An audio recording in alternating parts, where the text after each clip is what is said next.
We had no such difficulty getting a few words out of Damian McBride today. He is here in Brighton, although he hasn't actually been given a pass which would allow him into the conference.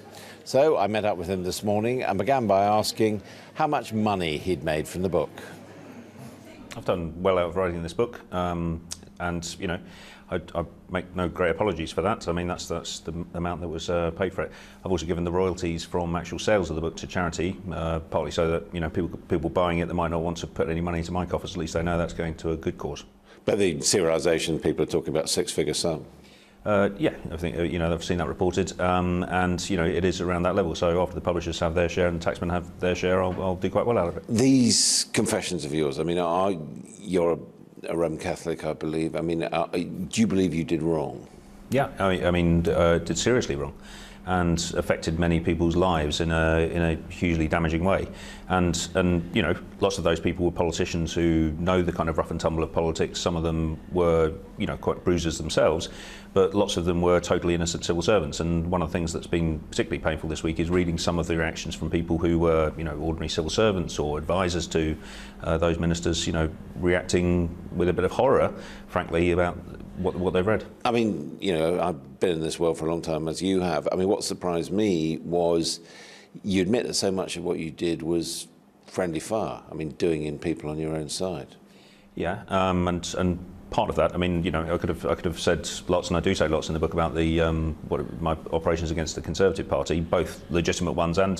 But that was what was exceptional. That it wasn't about furthering the Labour cause; it was about furthering Gordon Brown.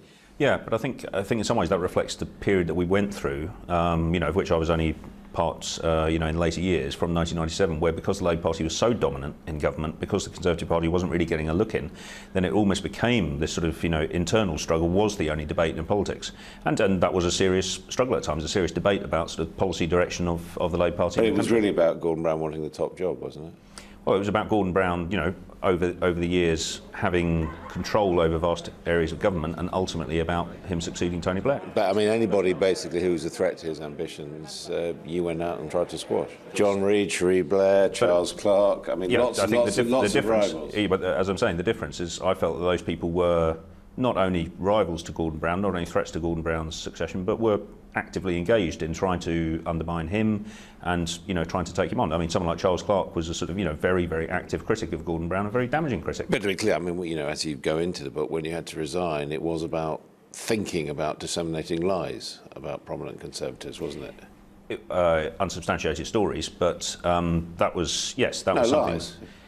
They were unsubstantiated stories. Well, they were not things you made up. No, they weren't. I made very clear in the book that they weren't things I was made up. They were things that I was told by people and sort of, you know, believed at the time. Obviously, they turn out to be unsubstantiated, but that I certainly wasn't in the business of making things up. And amidst all the things that have been said about me, there are very few, other than the few that I've admitted to in the book, which could genuinely be described as sort of, you know, either making up lies or you know, spreading false rumours about people. But even after you resigned in 2009, Gordon Brown stayed in touch with you?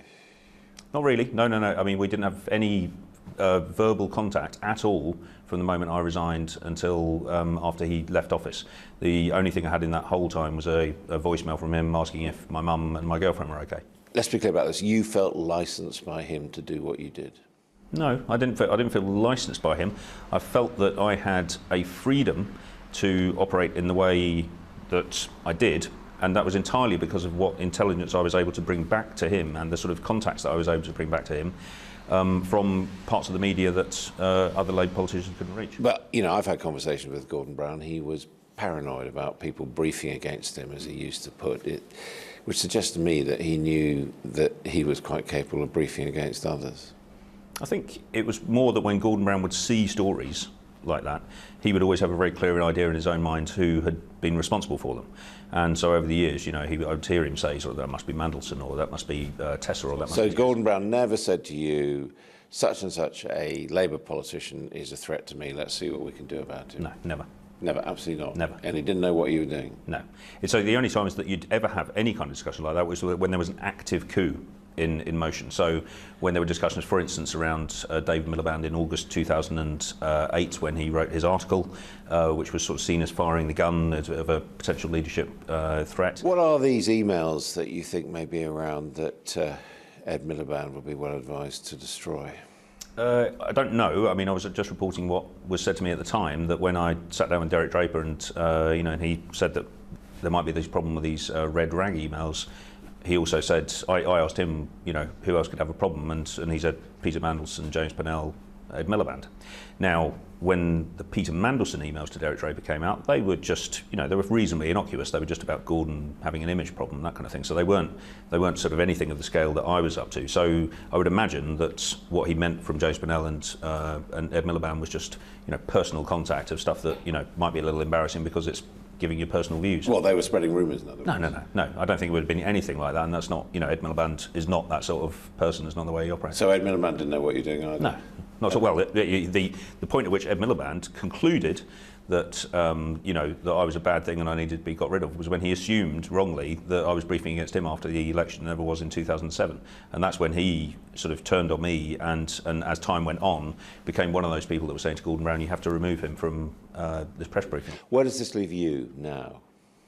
It leaves me having told my story, which is something I wanted to do, and I'll go on with my life. I've got no ambitions to get back into politics, and haven't really since I left. Really? Well, no, and I say in the book that I don't think I was suited to that life, or certainly became something that was very corrosive for me over time. And I'm not blaming politics for that, but certainly the longer I was in the system, the worse my behaviour became.